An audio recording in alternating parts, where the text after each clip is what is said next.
Hey, what's up, guys? Austin back here from another video. I reckon it's where I've been talking so much. I mean, my voice is messed up and stuff, but on top of that, we're gonna get in this video. Excuse me. But in this video, it's not gonna be a new product. It's not gonna be unboxing. It's not gonna be, well, look what I got. It's not gonna be tips, tricks, how-tos, or anything. So if you're looking for that, then you can go ahead, click off the video, watch one of my others. But in this video, I'm going to answer one of my subscribers' questions. He asked me why I started my YouTube, why I started making swim bait heads, and why I started making my floating flies. So, before YouTube, I was working a job. I've had two jobs in my life. One was at KFC and one was at East Kentucky Metal. But I was also making my floating flies on the side of both jobs.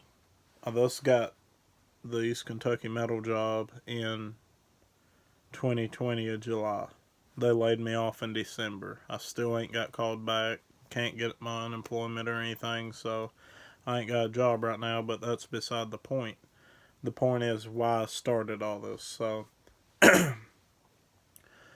ended up, one of my buddies at Dog Patch, he set up and was just like, hey, you white bass fish, you crappie fish some, you're going to be saving a lot of money if you just make your own. Get you some thread, get you some material, and then you can go to Walmart and buy your heads for like $2.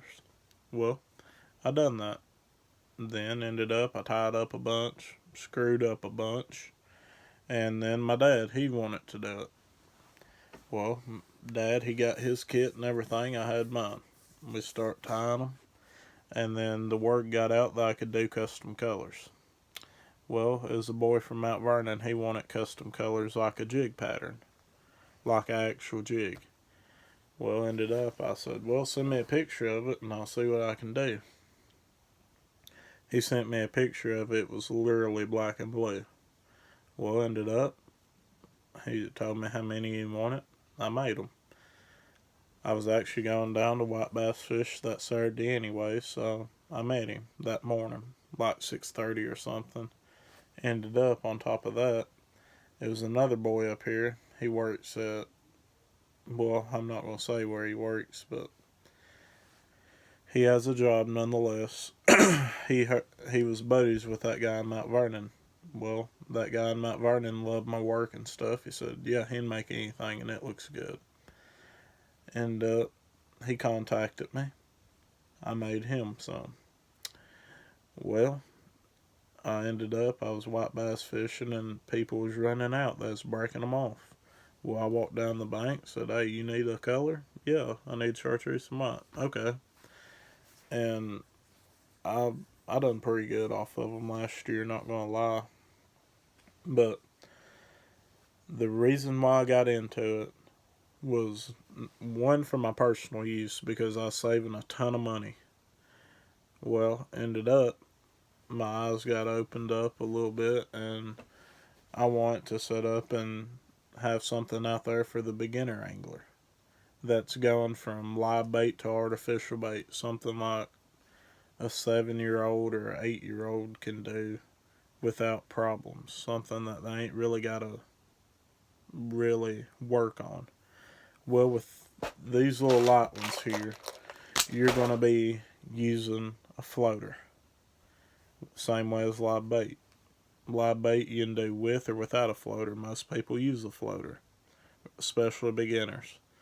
Well, this ain't that much different. You literally throw it out there, kind of like that, or if it's a ripple on the water from the wind, just let it go. When that floater goes under, reel up your slack, set the hook, same way as you would do live bait. So I figured this was a very inexpensive way to get more people fishing, more kids fishing. A lot of people's been fishing for 40 years. They use this technique in the wintertime or in the spring. I just want to expose it to the beginner anglers, because once you start using something and it works, then why look for something else? So that's why, number one, my personal use, saving a lot of money. That was my main goal. Number two was to get new fishermen an easy way to catch fish, to get more interested in fishing, because on these you can catch crappie, bluegill, bass, stuff like that, a lot of panfish, some trout. It actually has been trout caught on them. Man, my voice is messing up. I don't know if it's this weather change or what, or where I've been talking so much. But on top of that, I started making the swim bait heads. I knew what I was getting into when I done that. It was to cut down on expenses. That way I can lower my prices on the floating flies. Because I'm not going to tell you who it was, but somebody said, daggone, said that's awful high, $1 a piece on them small ones and $3 for the big ones. I'm just like, well, I'm having to pay $5 and $6 for a pack of hooks of the big ones. And at the end of the day, when I put material in it, paying $9 for a tail, I mean, I just can't afford to do it for less, because I'm literally not making much at all. Because them bigger ones, I have to use a piece that big. But that was to cut down on expenses and everything. And on top of that, I know I throw swim bait a whole lot, so I'm stock up on that.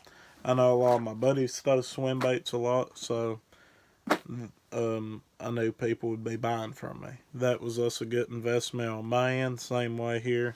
When these take off, I'm going to start making jigs.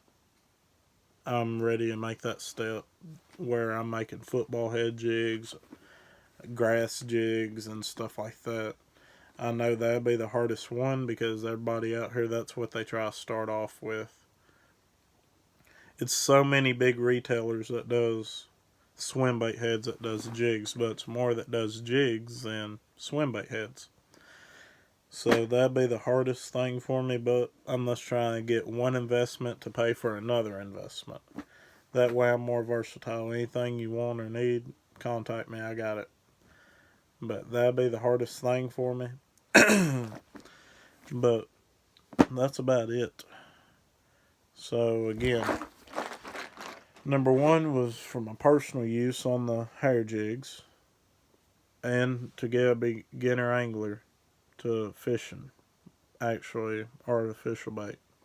Number two was the swim bait heads, and that was because I throw a swim bait a lot and to cut down on investment.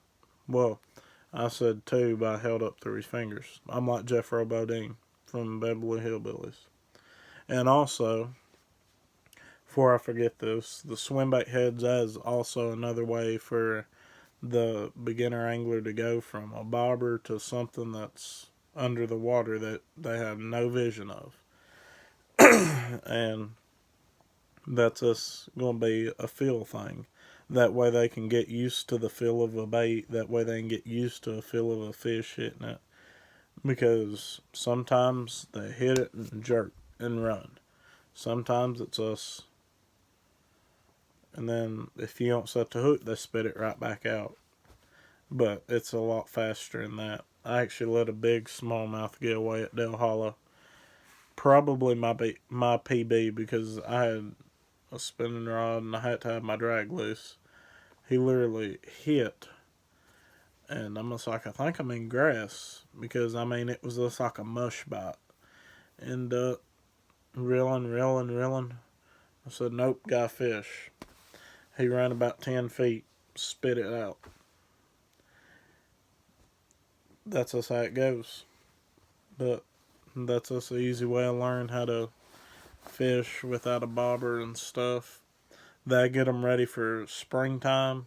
Throw a spinnerbait, throw a chatterbait, throw a crankbait, and stuff like that. Throw an Alabama rig if they are strong enough and old enough. Now, I'm not going to have an 8-year-old out there throwing an Alabama rig. I mean, it's some that does it. I wouldn't have a kid of mine doing that, which I ain't got no kids, so. But that's pretty much answers your question, I hope, buddy. But thank y'all for watching this video. Make sure, if you haven't already, hit the notification bell, subscribe, and check out Saddlebrook Outdoors, Kurt Singer Sunrise Outfitters, and Dog Patch Trading Post. Thank y'all for watching. I'm out.